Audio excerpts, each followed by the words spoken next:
Now, briefly, I introduce our speaker of today, Achyut Purushottam Kargeji. He is known to us. He has given two webinars earlier also. But for the people whom he is new, I'll briefly introduce him to you.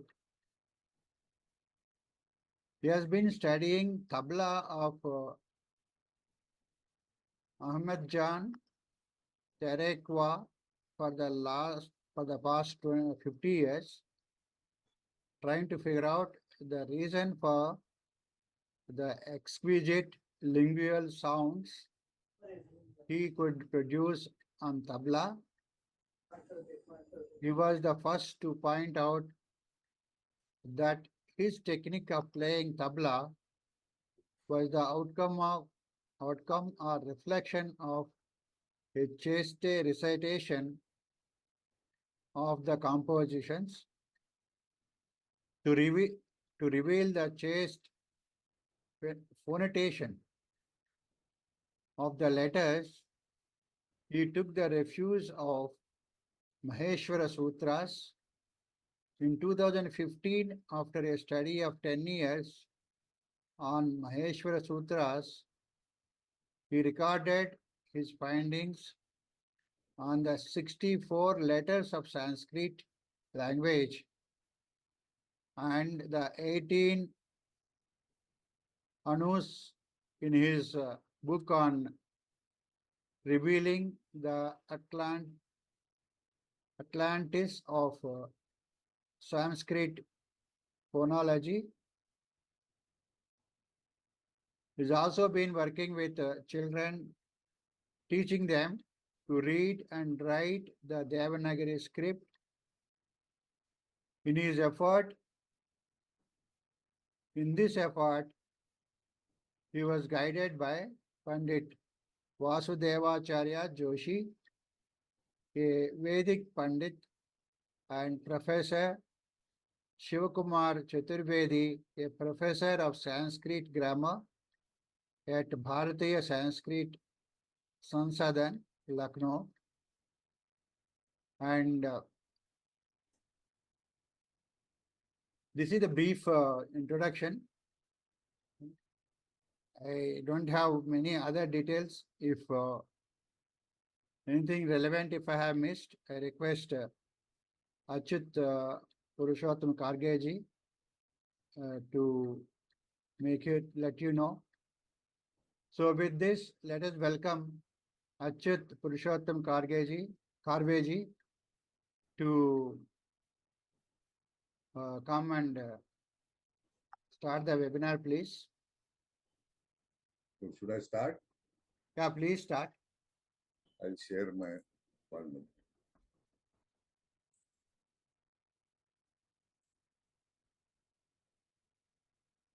So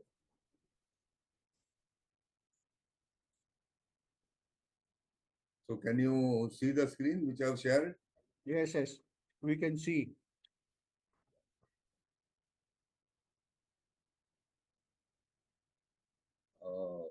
Raoji has already introduced me, and I have been working on the Maheshwar Sutras for the past 20 years. Recently, about 10 days back, my brother showed me some plates showing the muscles of the face. And those muscles were involved in or are involved in the various expressions that are seen on the face of a man. And in the West, this is widely studied and is known as the plastic face. After he showed me those plates, I could very easily refer them to my study of the Maheshwar Sutras. And this is what made me contact Akela Rao ji, whether such a webinar is possible. And in a matter of 10 to 15 days, I am before you presenting the, what you can say, the importance of understanding the physiology of the face and how we can go one step ahead. That is define the letters with the help of the facial muscles. That is defining the madhyama in speech. So therefore, after he said that, yes, we can conduct a webinar, during the past week, I have written this article, which I will be reading it to you, which will give you a background of how I have reached this place. And you can reflect on it and ask questions if you feel that the thing is, or my presentation is not to the mark. Excuse me if I have committed any, or I have established certain wrong relationships vis-a-vis the tradition, because I am not a Sanskrit Pandit in the real sense. I have just read the first three Aniks of Patanjali. I have read Bhartrhari's writings in the Vakpadiyam, and that's all. So with just so much references, I am presenting this topic. The topic is for expression and phonation of vowels, and notes for webinar on muscles of the face for expression and phonation of vowels and evolution of consonants from vowels. This is a very important topic. I first salute Panini, Kartyan, Patanjali and Bhartrhari for the great work they have done, and they have tried to reveal the Maheshwar Sutras in one form or another. Now, this article is in continuation of my book, The Revealing the Atlantis of Sanskrit Phonology, which I had published 10 years back. So I start reading slowly. These are my observations, which I have put on paper. There has been a decadence in the chaste phonation of the alphabet of Indian languages and Sanskrit in particular. This has occurred because the role it plays in physical, mental, emotional, and spiritual health and well-being has got overlooked over the past few centuries. The use of physiological systems has also undergone change. These days, only the chest muscles are used for phonation. The role of the diaphragm for phonating words has not only been marginalized, it has gone out of use altogether. That the diaphragm has a major role to play in sounding letters chastely has got overlooked. It is pertinent to stress that the use of the diaphragm changes the quality of the pronunciation and of the syllabic rendering of the sounded letters of the alphabet as well as of words. The phonation points of consonants and length of phonation of the vowels, defining the 64 letters comprising 41 plosive consonants, 2 non-plosive consonants and 21 vowels, the 18 anas as voiced in Sanskrit, and underscoring the importance of voicing consonants as plosives were covered in my book. This is what were the objectives of my book. In this, the relevant aspect is this, that the diaphragm has to be used. Generally, what we do is, while speaking, we use our chest muscles. Instead of that, we need to use the diaphragm, that is the nabhi. Now, this is very important. This use of the nabhi, or the description that the Vaikhari starts from the nabhi, is an important description, and the nabhi needs to be pulled inside while speaking. The objectives of the book were to impress that Sanskrit is an easy language to learn and use, also that it is a universal language. To classify the consonants of Sanskrit as soft plosive consonants, hard plosive consonants, non-plosive consonants, as well as classify vowels appropriately. assigning specific touch points of the tongue tip, its sides and surface in pronunciation, alongside the use of lips in the case of plosive consonants. The teeth are of no use in sounding consonants. To impress the importance of the two rules in phonation, that is, touch consonants are plosive and the tongue needs to be drawn backward while sounding a letter, to set forth a time span dimension to the pronunciation of the short and the long vowels. Now here, generally when we are speaking, we push the tongue ahead while we utter a word. For example, you say the word word. Now here the tongue is pushed forward. In Sanskrit, invariably, the tongue is pulled backwards. This is an observation. Abstract for the present presentation. It has already been said that the tongue needs to be drawn backward while sounding letters. In addition, in order to draw the tongue backward, one needs to pull the navel inwards, that is Nabhi Prayatna, while sounding letters. That is, these two are linked. The moment you pull back, if you have to pull back the tongue while phonating a letter, immediately your Nabhi goes inside. There is a link between the two. While practicing the above with the Maheshwar Sutras, one sees the distinction between the vowels and the consonants. While phonating vowels, one sees that the shape of the face changes while voicing each vowel. However, while phonating consonants, the shape of the tongue or the shape of the face does not change. It is said by Patanjali in his Mahabhashya that human speech consists of 4 parts. This is also a Vedic statement. Some say they are the nouns, verbs, prefixes, and particles. Others say that that which men hear is only the 4th part of speech, the Vaikhari. The remaining 3 are hidden, which are generally understood to be the Madhyama, the Pashyanti, and the Para. The internal and external effort together constitute the Madhyama. The navel, Nabhi, and the lungs constitute the internal organs of phonation. The larynx, the mouth, the tongue, and the muscles of the face form the external organs of phonation. The muscles of the face are responsible to shape the mouth and the tongue. The shape of the mouth determines the vowels. The particular shape the mouth takes determines the shape of the tongue. The shape of the tongue determines the class of plosive and non-plosive consonants. This presentation is solely based on the practical study of the Maheshwar Sutras along with the Dambu. Now, this is a paragraph from Patanjali's Mahabhashya.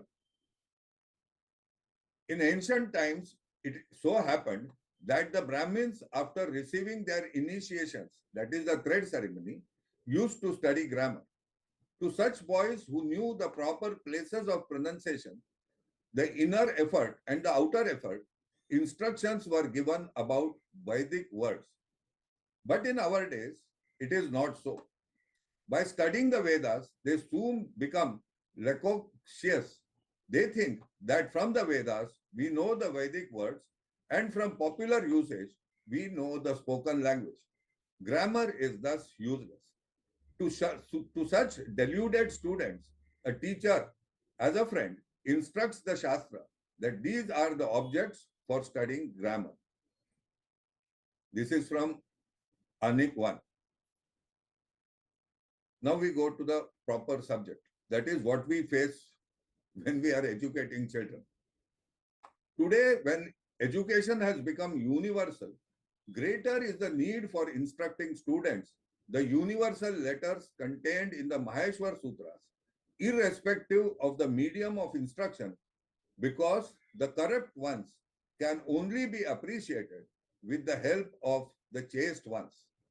This is all the more important because by the time the child is 6 years of age and is enrolled in first standard, it is expected that he not only learn pronouncing each of the letter distinctly and separately, but also has to learn to read and write letters, words and sentences, which cannot be achieved by the child without having learned to phonate individual letters. However, we find that these children are instructed by teachers who are not trained to carry out this task. In most of the developed countries of the world, a system of teaching children to pronounce, read and write particular letters of a language has been developed, whatever it be. However, in India, though education has been made universal, no such system is in place to teach children to pronounce, read and write either their vernacular tongue or English. As a result, the number of dropouts by 5th or 7th standard is high, as they cannot read or write nor properly speak the formal language. The above predicament is all the more acute in rural areas in India, where children speak indigenous languages specific to their communities. The children from such communities find it difficult to pick up formal regional languages as well as English, and hence are incapable to reach the expected proficiency in school. This is because the indigenous language have a unique phonetic structure, not easily erasable, which the child picks up from its parents and the community in which they live as it grows up to become eligible for school. In urban areas, in addition to the above predicament, where parents have migrated from rural areas or other states, we find the demonstration effect at work. Parents from middle and lower income groups enroll their wards in English medium schools, though neither of their parents are English literate. This is because the parents see their peers from higher income groups enrolling their wards in English medium schools. Here the child suffers most, as he loses the vocabulary of his mother tongue and at the same time is incapable of picking up that of English. The primary goal of primary education is to enhance the vocabulary of the child. The malady of a large number of children reaching secondary education without being able to read and write has been acknowledged by both the primary and secondary teachers as well as by government agencies. However, neither the teachers nor the government agencies have come out with a solution to this problem. In order to come out from this dilemma, it is imperative as well as necessary to go back to the basics which lie in our tradition, that is Shiksha. A number of Shikshas are available in addition to the Pratishakyas meant for each Veda. Below find some of them. I will not go through each of them, but we have a score of such Shikshas which are available today. Sanskrit Pandits believe that each of the Shikshas are only necessary for studying a specific Sanskrit text. However, this belief is unfounded. There's a lot to contribute to even other regional languages or world languages. Now, this is from Patanjali's Mahabhashya. Now, instructions have to be made regarding correct words. How is any one of these may do? Thus, by restricting the edibles, the prohibition of the non-edibles is implied. When it is said that the five-nailed animals are edible, it is implied that others are not edibles. Or rather, by prohibiting the non-edibles, we may find the rule about the edibles.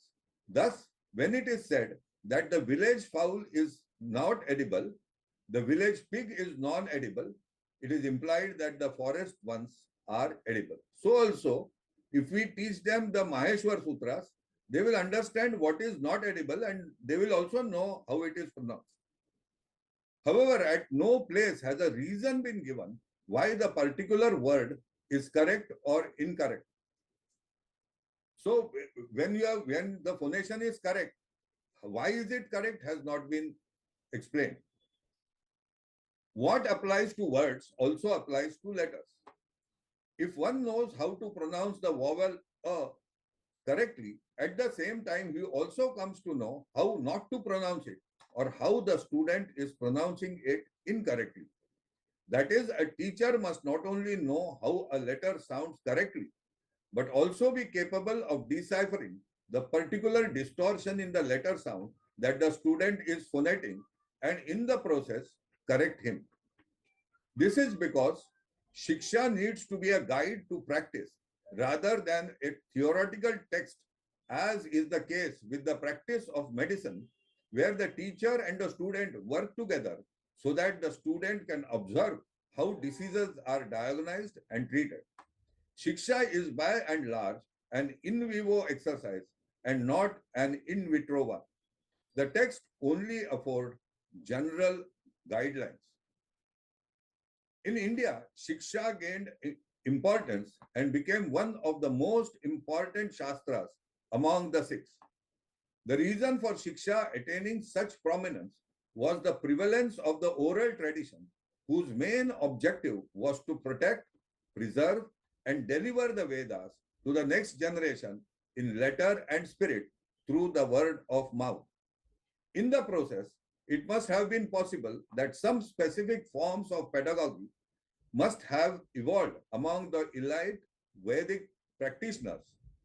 However, with the evolution of the art of writing and its use as a tool to preserve literature, the importance of the Shikshas started to decline, and it then only remained a scholastic Shastra rid of any practical need. This is how today these Shikshas present to us.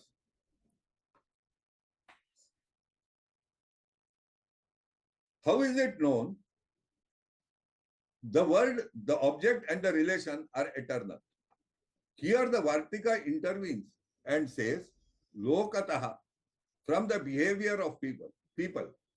In the world, the people take objects one after another and use words to signify them, but they make no effort in producing them. So it is obvious that a child learns to speak by listening to his peers. He is not required to be taught to speak. The child has an innate faculty to speak through observation and listening. This is how language is delivered from one generation to another. Thereafter, he uses speech to signify meaning. The problem with education is not that children cannot speak or understand what is spoken.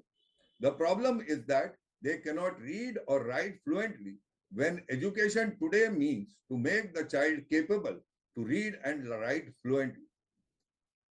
Today, the child is taught to hold a pen or pencil and learn to write at the age of 4 to 5, when it is hardly able to speak words and sentences correctly.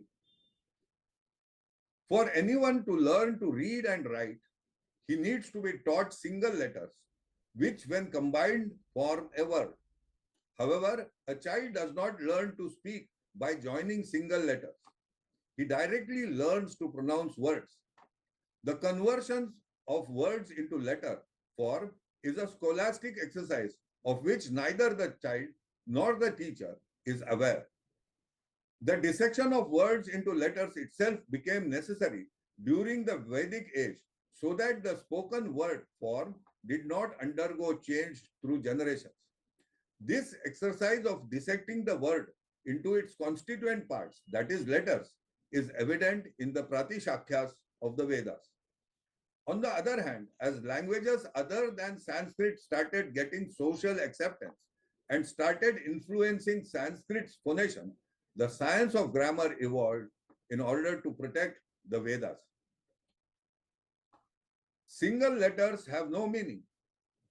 Secondly, single letters have no objectivity except for the script form. Therefore, the Sanskrit grammarians developed the Pratyahara form to express letter groups or added kara to single letters to make them intelligible. This is very important. Why the sutra form has been used? with a pratyara a, I, una, because you cannot say a as a single letter.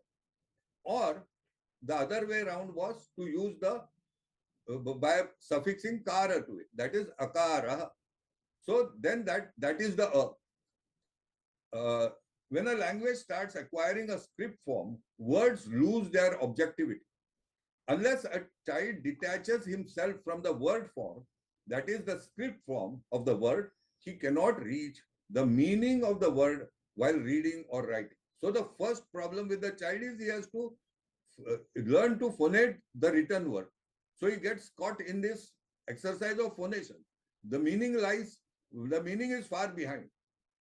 For example, a or ka as a lingual sound ceases to exist and instead takes a script form. That is, when I say a, people are immediately directed to the script form and not to the phonation of the letter a. In effect, a particular letter or word, irrespective of the way it is phonated, is expected to be appreciated in terms of the script form and not the way it is phonated. Therefore, after the advent of the art of writing, the power of the spoken word has vanished, though all communication as yet has to be spoken before it can be written. A written word form cannot exist without a specific spoken form. We need to affirm with conviction that speech precedes writing and that the written word is but the mere representation of the spoken word. Now, this is from Vakpadiyam. This is shloka number 142 and so on. This science of grammar is the supreme and wonderful source of the knowledge of the threefold word comprising many parts of the Vaikhari, the elaborated, the Madhyama, the middle one, and the Pashyanti, the seeing one. In those who evolved out of the undifferentiated, there is knowledge of the Shruti, revealed scripture, as in a dream. The written tradition, on the other hand, is composed by the sages and after understanding the nature of things and following the indications formed in the Vedas. Now here, yes, all literature that has come into being after the art of writing came into being are different. The reason for it, the moment the art of writing came into being, the darshana aspect of knowledge lost its what you can say importance. So knowledge is basically based on darshana and not on reasoning. That is what he wants to say. The incorrect words are the cause of the correct words, figuring in the mind by inference. By identifying themselves as it were with them, they convey the meaning of the correct words. Now here, he is saying that the incorrect word is interpreted by the human brain with the help of the correct word. Just as the child who is learning the words Amba pronounces them indistinctly, and those who know his speech understand their distinct forms. In the same way, when an incorrect word is uttered in the place of the correct one, the understanding of the meaning is preceded by the correct word coming to the mind. The divine speech has been mixed up with the corrupt forms by incapable speakers. Those who consider words to be transitory are mistaken in this matter. That is, language, words, spoken words undergo change. This is a very big theoretical proposition by the West. Now here he is contradicting it and saying that this divine speech is Siddha as well as Nitya. Both the correct and the corrupt forms have been handed down to us uninterruptedly. Still, when intending to use one, the correct form, the speaker uses the other, the corrupt form, it is not the latter which must be deemed to be expressive of the meaning. So we go ahead. So here, whatever is true of the phonation of the word is equally true of the phonation of the letter A. As the correct phonation of the word cannot be uttered without the utterance of the correct form of the letters contained in it. You cannot utter the word correctly by corruptively phonating the letters that it contains. And hence, Panini prologued his Ashtadhyayi with the Maheshwar Sutras. The correct understanding of the Ashtadhyayi is only possible if one correctly phonates the letter sequences in the Maheshwar Sutras. But how does one determine whether the letters in the Maheshwar Sutras have been correctly phonated? The answer lies in the following shloka. Nruttavasane nataraja rajo nanada dhakkam nava panchavaram uddhartu kama sanakadi siddhan etad vimarshe shiva sutra jalam. So, what is the correct phonation of the Maheshwar Sutras? It can only be defined the way Shiva produced them through his Damru. At the end of his cosmic dance, Shiva, the Lord of Dance, with a view to bless the sages Sanaka and so on, played on his Damru 14 times, from which emerged the following 14 sutras, popularly known as Shiva Sutras or Maheshwar Sutras. From the above, it is clear that the Maheshwar Sutras have not been a product of an investigation of the Sanskrit language, but an abstraction from it. It is away from the Sanskrit level. It has a separate existence. This is the main difference between the letter sequences as described in the Pratishakyas and by Panini. The Maheshwar Sutras in their recitation thus provide the building blocks of human language, with the help of which Panini propounded the grammar of the Sanskrit language. It will not be out of place here to say that the Hala letters in the Maheshwar Sutras have been recited without suffixing the vowel A. This will become clear when we look at the facial muscles which need to be brought into operation while phonating A. The vowel A, as phonated in the Maheshwar Sutras, is unique and is only phonated when it is suffixed with the pharyngeal K, and so is the case with the E, U, E and U. The Ana vowels in the Maheshwar Sutras are those when they are suffixed to K, sounded as Kakikuna. So the the E and the U that are suffixed to K are the vowels which are in the first sutra of the Maheshwar Sutras. So if you remove the K from it, what remains is the A, E and U.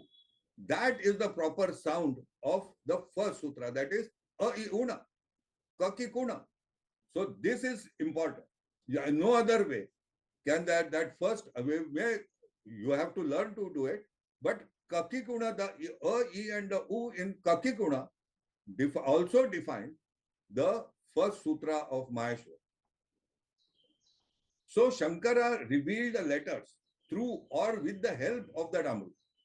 Only when one phonates the Maheshwar Sutras along with the Damru will one be in a position to reveal to himself the correct, desired, or the chaste phonation of the letters of human speech, as was revealed to Panini in the Maheshwar Sutras.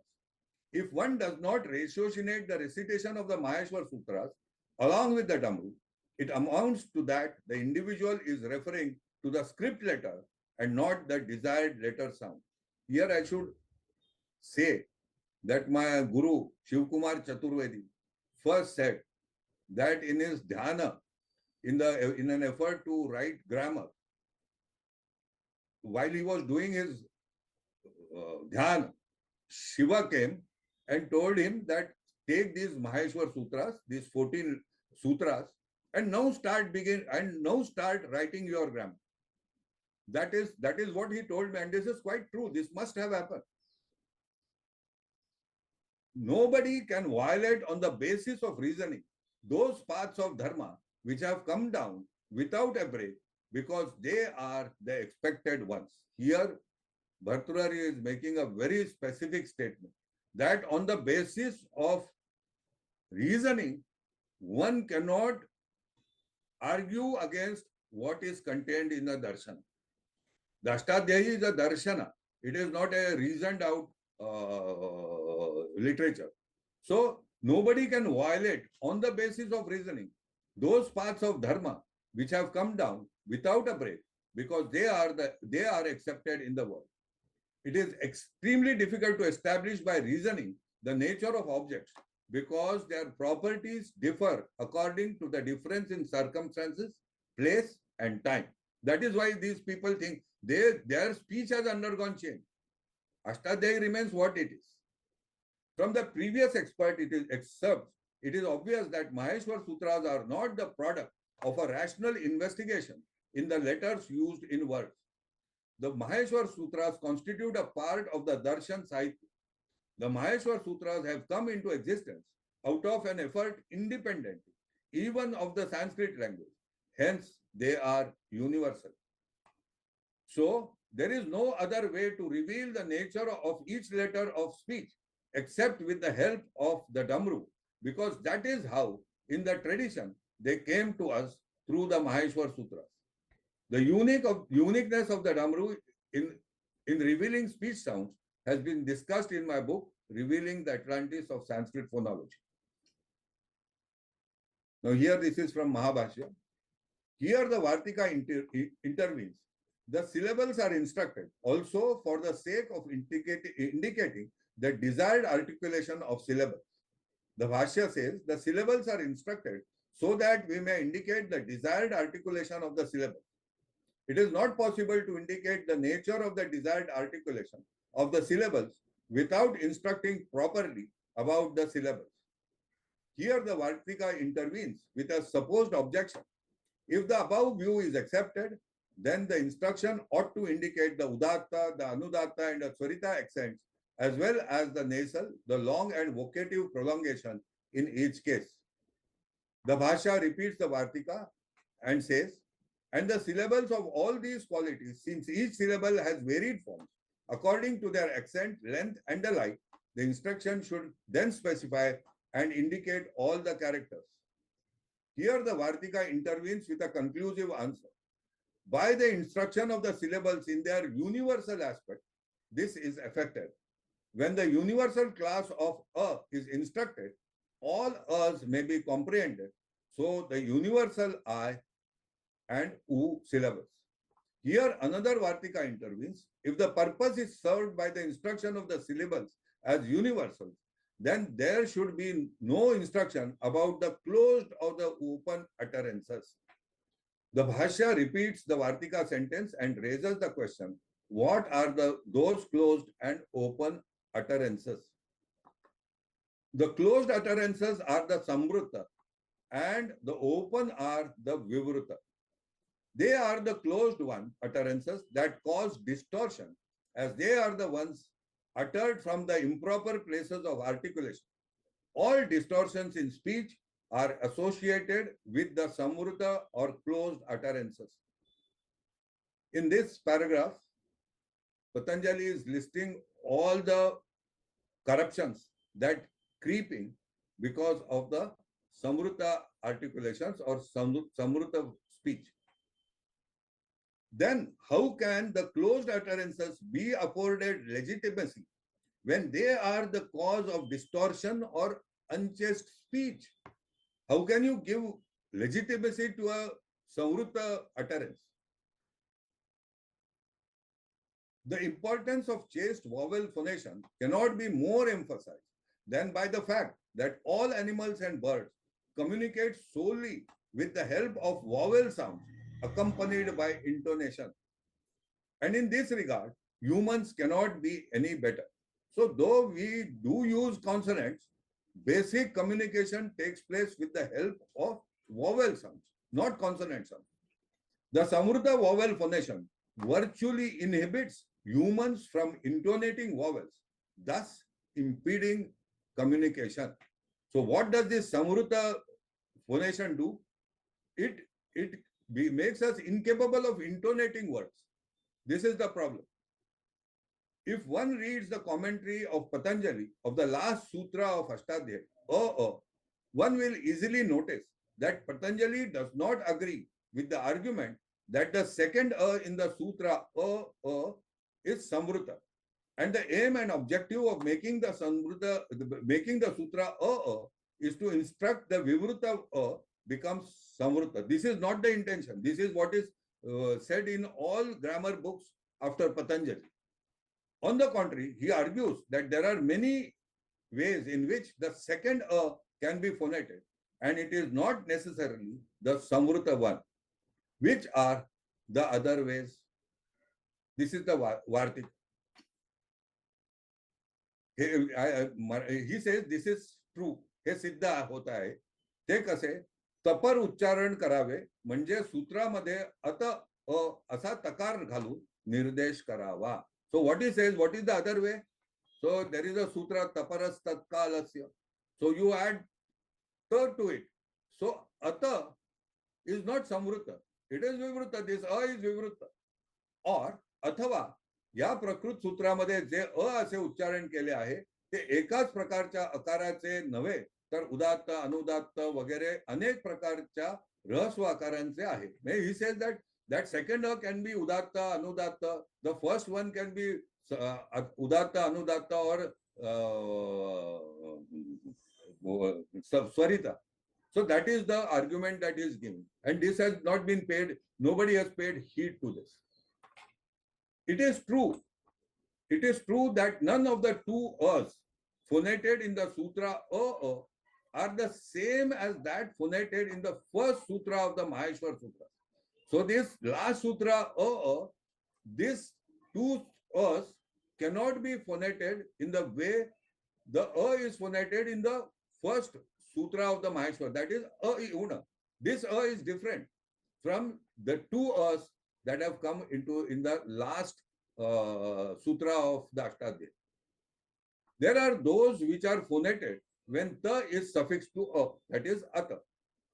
They are those which is phonated in the Vartika, akarasya vivruttopadeshe akarasya grahanartha. Here, this akarasya, the in akarasya is not samvrutta, it is vivrutta. So this is a kind of which is a representative of the in the first sutra of the Maheshwar Sutra. The question which modern Sanskrit grammarians need to answer is whether in ata and the in akarasya are samvrutta. Furthermore, there are not only two, that is the in the Maheshwar Sutra, and that phonated while suffixing ta to it. In fact, there are 18 anas. That is, there are 18 as, 18 is, and 18 us. How are they? Patanjali in his Mahabhashya has written that the ikara in Kirini and Girini are two different ikaras. The ikara in Kirini is not, in Kirini is not the same as e in Girini. So the is changing. The is changing places. So there are 18 in number. This was known to the grammarians at the time of Patanjali. What happens when the in ata or e in ita becomes samvrutta? One gets the Tamil alphabet, ik, ing. This way of sequencing the letters by prefixing a vowel to phonate a consonant, and that is phonated vivrutta. What happens in the Tamil language is the alphabet doesn't contain the second, third, and the fourth consonant of a class. So they can only pronounce aka and ika and inga. You cannot pronounce ka or ga with e prefix to it. However, when you prefix the vivrutta or the e or the u, then you can phonate all the consonants. That is aka, akha, aga, agha, anga. So this is the difference. And so on, where one cannot phonate the second, third, and the fourth class consonants. Therefore, if one wants to phonate all the consonants of each class by prefixing a, it is imperative that the needs to be phonated vivrutta as aka, akha, aga, agha, anga, or ika, ikha, iga, igha, inga. Therefore, once one has phonated all the letters in the Maheshwar Sutras chastely, one can easily determine and define the external effort invested in the phonation of each of the letters in the Maheshwar Sutras. Yet, the question remains as to why Sanskrit grammarians after Patanjali interpreted the last sutra as Vivruta becomes Samvrutta. The answer to this question lies in the incorrect structuring and sequencing of the script alphabet A, I, E, U, or Ka, Kha, Ga, Ga, Nga, etc. letters, that is, vowels and consonants in words, come in Samhita form. However, in the above alphabet, they are arranged in discrete form. Hence, none of the consonants can be phonated without suffixing the consonant with a samvrutta a. That is, if you want to say ka, you are forced to use that samvrutta a. You cannot phonate ka with a vivrutta a. This is the problem. So therefore, these grammarians have taken refuge under the last sutra of the Ashtadhyayi. In order that this is achieved for the sake of convenience, the grammarians interpreted the last sutra as the vivrutta becomes savruta because of the alphabet. It should be noted that if a consonant is phonated with a savruta a guttural stop follows, thus corrupting the samhita form of the recitation of the Vedas, as also the word form of languages. So when you say ka, you get a guttural stop. Then the samhita form doesn't exist. Parat sannikarsha samvita viramo vasanam. Now, therefore, the samvita form is obstructed when a samvrutta is or a samvrutta vowel is phonated in a samvrutta way. The corruption of the as well as other vowels and consonants could have been avoided by instructing students while learning to write by suffixing kara to each of the phonated letters of the Barakhari. It would then have been instructed as akar, akar, ikar, ikar, or kakar, khakar, gakar, ghakar, etc. This would solve the problem. And so on, where the student by and through practice would have learned that akar means the letter a, just as students of English medium schools learn that A for apples means A. We now therefore define the external effort, the facial muscles involved in the phonation of the vowels, and how they themselves help us in defining the evolution of the shape of the tongue while phonating the consonants. So now I start with the plates. So this is the first plate. Here we are defining the muscle which is engaged while phonating the vibruta a. That is, this is the place. So you say you will see that this muscle gets contracted. Una.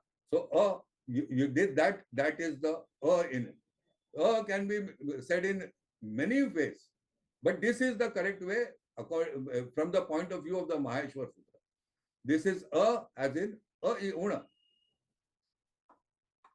The second plate is regarding e.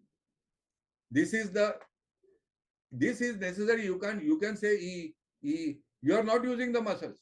So e. So this muscle needs to be used. E. This is e as in una. Una. Una. So this is the facial muscles that are used. This is the u in una. Generally, what happens, this first sutra is so mispronounced. You go to YouTube and you will find many people reciting these sutras. 99% of them, they recite it as ayun. Why they recite it as ayun is because this is pronounced samruta. So if you pronounce vivruta, it will become una. So this is the u in una. The next is r. R. This r is now in Marathi it is pronounced as ru. So u comes. In Hindi, ri. This is e. South India, it is a different way of pronouncing ru. The ru is this muscle. Ru look. Ru is the one above it. So it becomes ru look. Ru look. These are the muscles that are in operation. And you can check them from these affords a practice of checking whether the right phonation has been achieved or not. Now this is a. So the upper lip near the nose is what is enabled. A, as in ong. This is o, ong, ong. These are the muscles. Ong. Now ong, ouch, I. It is from the lower jaw. Ouch. So ouch. As in ouch. The next is ow. So this is ow, ow, ow. So ouch. Ow as in ouch. This is ah. Many a times this people say open your mouth. It is not necessary to open one's mouth. These muscles are being used. It is not That is not is ah. So this is as in vruddhiradaicha. Otherwise, it will, if you phonate the Samvrta one, it will become vruddhiradaicha instead of becoming vruddhiradaicha. So this is the muscle. The next muscle is the muscle for the nasals. Yamangana nama. Yamangana nama. So you will see that these muscles are enabled. Yamangana nama. So this is Yamangana nama. Then this is the ha in Hayavarat. Now this ha in Hayavarat is from the forehead. It is not Hayavarat. People phonate it as Hayavarat. No, these are sounds. It is Hayavarat. So this ha is Hayavarat. This is the ha as in Hayavarat. The next is the ha in Hala. The ha in Hayavarat is different from the ha in Hala. Hala ha is Hala. Hala. Hala. This is the ha in Hala. It is not the Hayavarata ha. This becomes the Visarga in the Sanskrit language. It becomes Hala. This is the a and the a, as in act and ought. In this, the farther off muscles are used. So the problem why do these so-called vowels not exist in Sanskrit is because they cannot be suffixed or prefixed with a consonant. This is the characteristic feature of a vowel. The characteristic feature of a vowel is that it should either be capable of being suffixed or prefixed to a vowel. You can say you will come. Ka is the curb doesn't remain as expected. Or you can cat. Now the ka is not phonated. It is just that it is touched and gone. And now the last is the orbitals. These are very important, and these muscles are used to feel the other muscles. So this is the Pashyanti. These muscles, while you are phonating, you have to see what you are phonating. You can feel the muscles. You can hear the sound that you are generating, etc., etc. Next we come from the above plates. It is clear that the letters in the Maheshwar Sutras, if phonated chastely, are sequenced according to dharma. Each vowel letter in the Maheshwar Sutras is so sequenced that each vowel letter brings into play a specific muscle of the face, which is not the case with the now prevalent letter sequences of vowels. A, I, E. None of these muscles are brought into use, or they are not brought into play. So therefore, this A, I, E, Ka, Kha, Ga, Ga, Nga are actually totally corrupt letter sequences. One will also observe the difference in the effort between the short and the long anas, that is between and that during the phonation of the short the tongue lies on the floor of the mouth, floor of the mouth. However, while phonating the long that is though the muscle at play is the same, the tongue gets slightly lifted. This is that is what even Patanjali has said in his Mahabhashya, that it is not because of kal difference that the short and the long vowels are defined. It is because the prayatna is different. The external effort is different. What is the difference in the external effort? That when we are phonating the short the tongue lies on the floor of the mouth. When we are phonating the long or e or u, the tongue gets slightly lifted.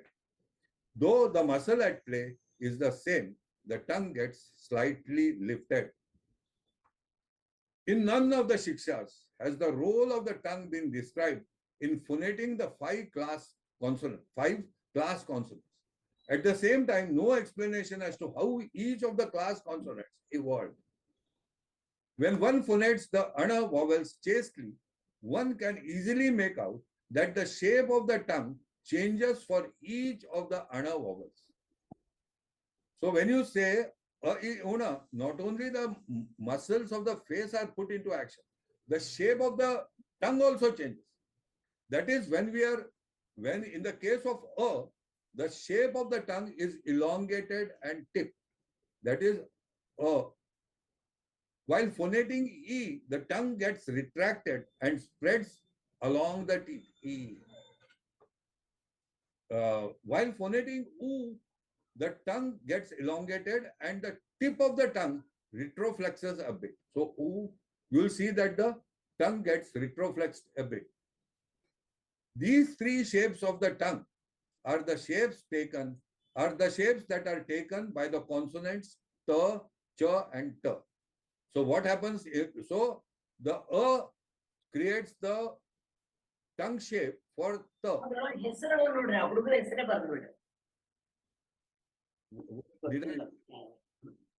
Can I carry on? Hello, can I?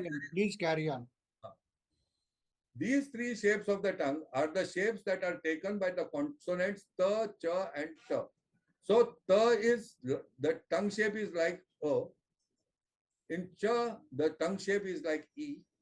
And in ta, the tongue shape is retroflex like U.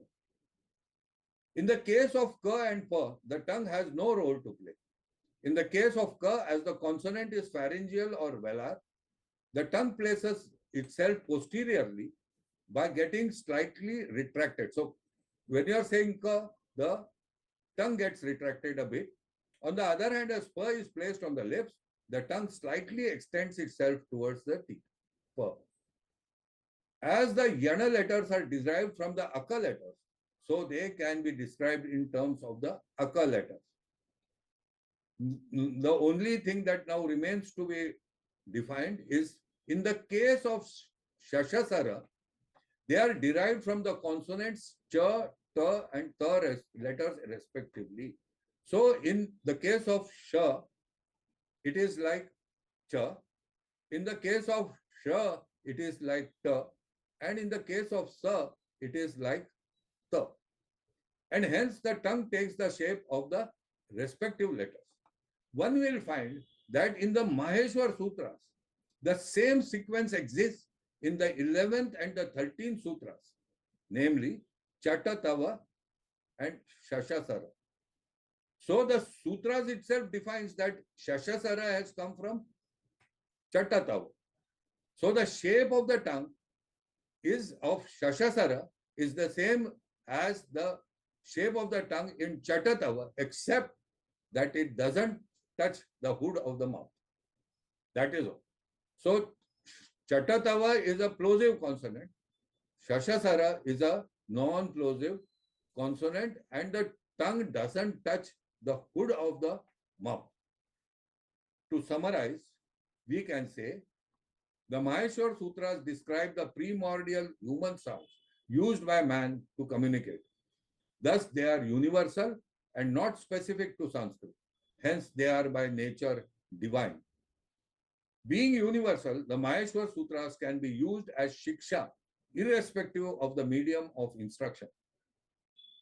Teachers need to be trained to phonate the Maheshwar Sutras correctly so that children will be in a position to learn the basic alphabet of Indian languages as well as English speedily or any other language for that matter. So each letter in other languages is but a corruption of these human lingual sounds. So how it is corrupted, if you know, you will be in a position to phonate it. The contemporary interpretation of the last sutra of the Ashtadhyayi is unjustified.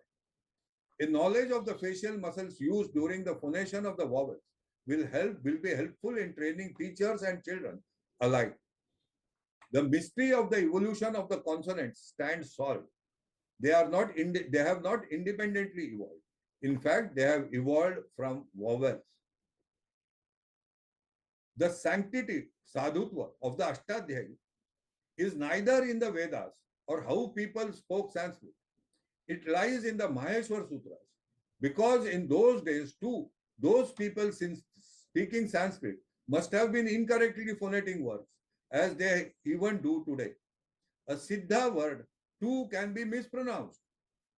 So, without the Maheshwar Sutras, one will not be in a position to distinguish between a sadhu and an unsadhu word or between a shabda and an apashabda. The Maheshwar Sutras, as revealed to Shiva, are a testimony to the fact that the Indian tradition reflected in its literature the innate faculties of nature, speech being one of them. So the Vedas are only describing the innate faculties of nature. And this is one of it. Speech or the Maheshwar Sutras is one of it. That is what the Vedas are all about. Thank you. If you have any questions, it has been you have waited or you have endured through this whole article. Thank you very much. If you have any questions, secondly, I would like to tell you that one more thing. Diary. 1 minute. 1 minute. So it is important that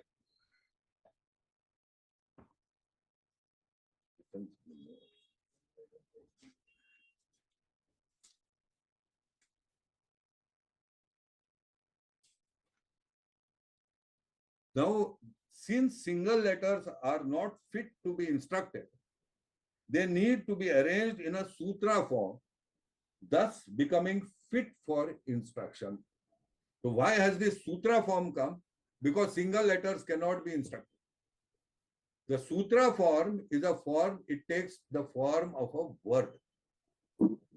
That is the difference. Therefore, in the Maheshwar Sutras, the letters have been instructed in sutra form, not individual letters.